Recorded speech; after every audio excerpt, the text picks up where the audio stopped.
Hello and welcome to BYJU'S Exam Prep IAS. Let's get started and look into our daily quiz. Let's look into the first question. With respect to cheetah, which of the following statements are correct? Cheetahs are the world's fastest land animal. Cheetahs in India went extinct long back in 1952 due to reckless hunting activities. Asiatic cheetahs are listed as critically endangered species in the IUCN Red List of threatened species. Which of the statements are correct with respect to cheetah? The answer to this is 1, 2 and 3. Why have we taken this practice question? Because this article on the Hindu makes a reference to the cheetahs. Let us try and understand what are these options. When we look into the first option, yes, cheetahs are the world's fastest land animal. This is the right statement. Cheetahs in India went extinct long back in 1952.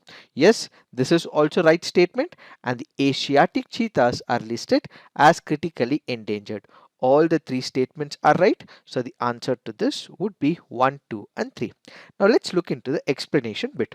Cheetah is the fastest land animal which has the fastest running speed record of 93 to 98 kilometers per hour. It is considered to be a big cat and belongs to Felidae family. They have a rounded head, a slightly built body and a roundly spotted coat. They also have long thin limbs and long tails as well. There are two types of cheetahs. One is the African cheetah, where we find it in the African continent. The other happens to be the Asiatic cheetah. What are the differences between the African cheetah and the Asiatic cheetah? They are found all over the African continent in thousands of numbers. They are found only in Iran with less than 100 individuals left.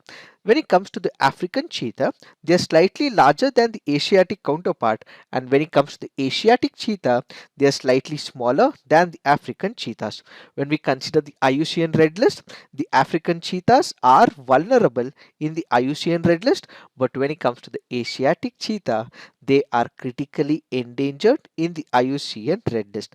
These are some of the prominent differences between the African cheetah and the Asiatic cheetah. What does this article speak about? This article here is speaking about reintroduction of the cheetahs in India. What do we understand by this? As we just discussed, in the year 1952, what we had was extinct of these cheetahs in India. Native to India, those of the cheetahs who were present in India went completely extinct. Why? Because of the hunting activities. So India now is planning to reintroduce these cheetahs into India. Initially, it was discussed that Asiatic cheetah would be introduced into India. Negotiations happened with Iran as well, but over a period of time, it did not work out. It did not materialize as India and Iran relationship was not up to the mark because of the sanctions imposed by United States of America. So what does India decide? India decides that it has to bring in the African cheetahs into India. So the talks are on. The Supreme Court has also given permission to the Union government. So this ultimately means we have the National Tiger Reserve Conservation Authority, which will bring many cheetahs from Namibia for the next few years, and this will be introduced in Madhya Pradesh, where this will be introduced in Kuno Palpur National Park in Madhya Pradesh. Another important pointer from the preliminary examination is Kuno Palpur National Park happens to be in the state of Madhya Pradesh. So we have the African cheetahs which will be transferred from Africa to India, either from Namibia or from South Africa. These are some of the important factual data with respect to this article. Now let's look into the next practice question. The golden fiber revolution in India is related to jute, coir, silk or cotton. The answer to this is jute. Why have we taken this practice question? Because this article on the Hindu makes a reference to the jute price order. Let us try and understand some of the important data with respect to the golden fiber revolution. What is this golden fiber revolution? We have jute which is considered as the golden fiber. So increasing the production of the jute is what is called as golden fiber revolution. So golden fiber revolution is related to jute production. When it comes to the jute, India happens to be the largest producer of jute. India also happens to be the largest consumer of jute as well. So remember, these two important factual data can be very important from the preliminary examination point of view.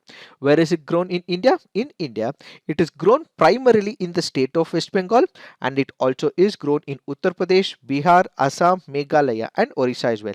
But one of the prominent states where jute is grown happens to be in West Bengal.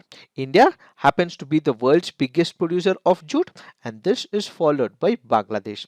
Jute is one of the labor intensive industry, and as a result it employs large number of people. So the government of India came up with an act called as the Jute Packaging Materials Compulsory Use in Packaging Commodities Act, which was enacted back in the year 1987. According to this act and changes introduced over a period of time, it said that the government has decided to ensure that about 100% food grains, 20% of the sugar will be mandatorily packaged in the jute bags. So remember, we have one of the acts that the government of India has come up with where about 100% of the food grains, 20% of the sugar will be packaged only with the jute bags. Why? Because it happens to be a labor intensive sector. Large number of people are employed in it. So the government is providing some of the incentives so that this jute industry also survives over a period of time. These are some of the important factual data with respect to jute. Now let's look into the next practice question. Arrange the following events in the chronological order. The first animals evolved, the dinosaurs went extinct, the first vertebrate fish evolved, the first land plants evolved. The answer to this is 1, 3, 4 and 2. Why have we taken this practice question? Because this article here makes a reference to the extinction of the dinosaurs.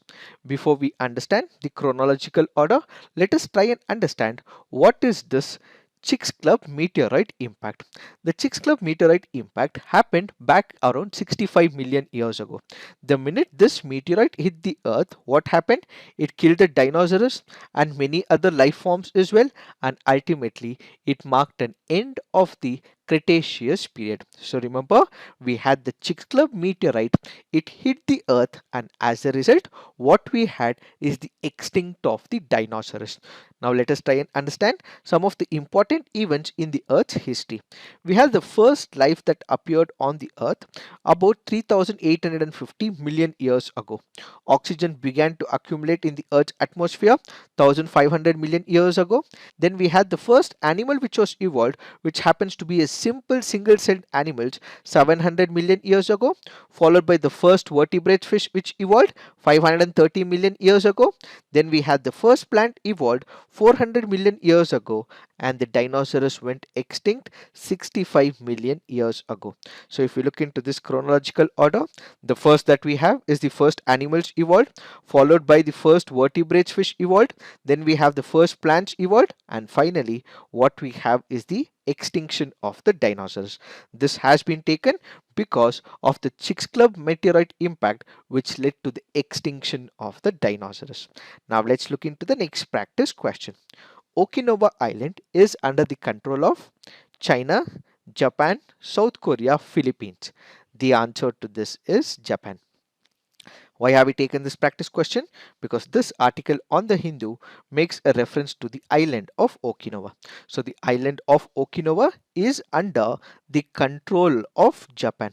Why does it become important? Close to the island of Okinawa, what we have is a dispute between China and Japan called as the Senkaku Diaoyu Islands.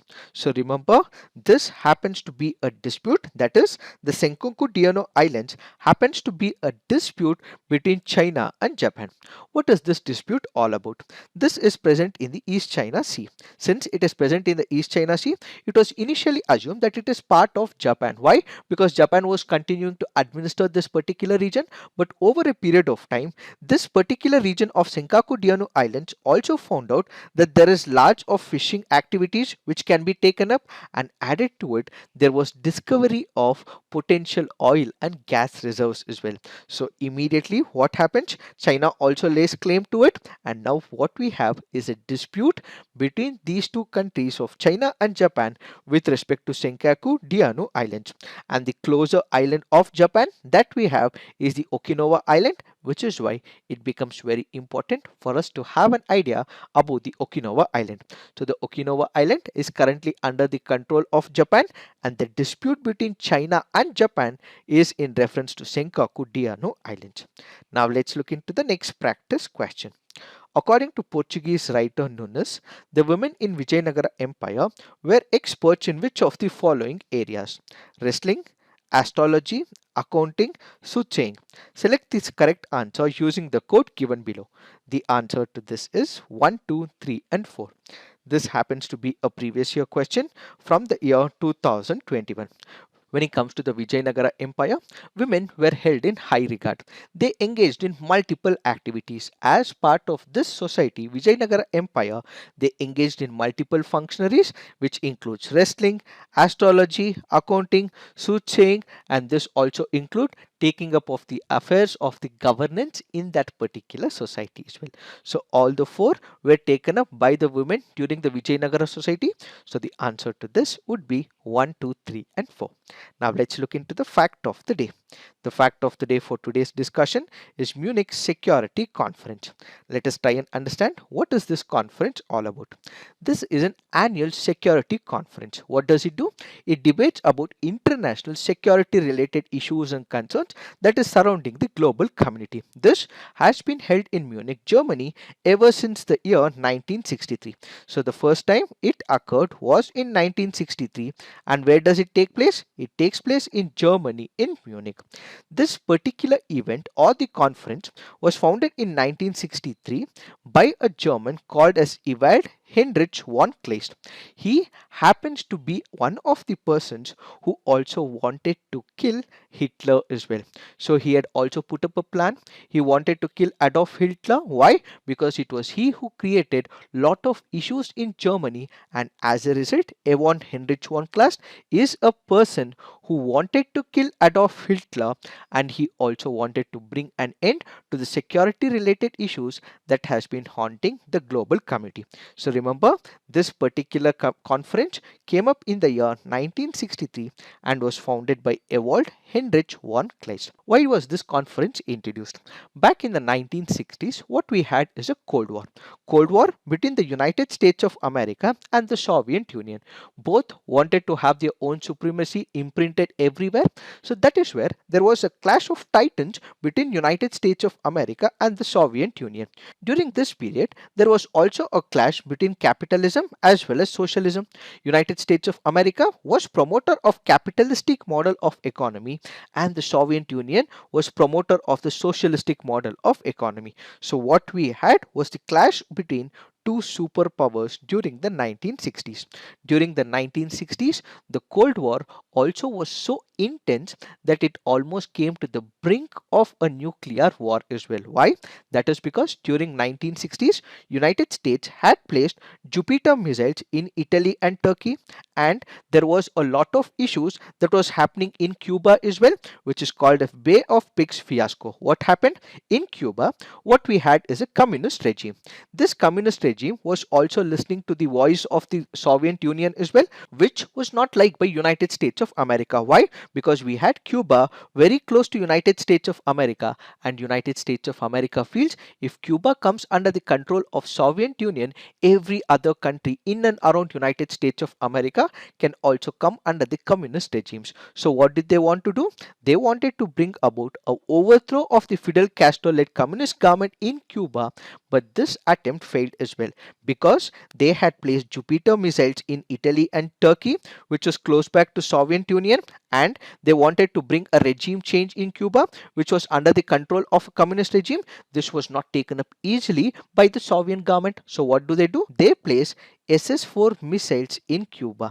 So there was almost a war that was intended, which could have escalated into what is called as the nuclear warfare. In order to prevent what happened, what we have is this particular conference which came up in 1963. This entire saga of the Cuba issue happened in 1962. To prevent such further escalations, they came up with Munich Security Conference. So what is this conference all about? Basically, this is one of the security conferences which will be informal in nature, which basically means it will not only have the government, it will also have other security experts, official and non-official diplomatic initiatives that will be taken, security experts from the global community, as these people would discuss on a common platform about the security concerns that are emanating world over.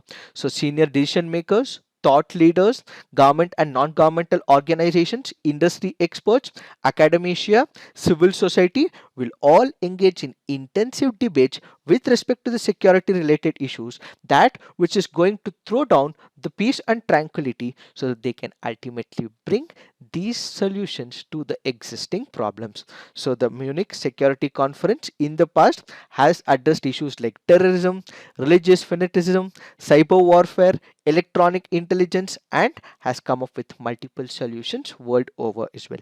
It also publishes what is called as a Munich Security Report, which happens to be an annual digest of all relevant facts, maps, research with respect to the security challenges that have been existing and haunting the global community.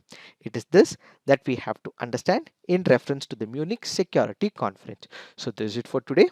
Thank you for watching. All the best.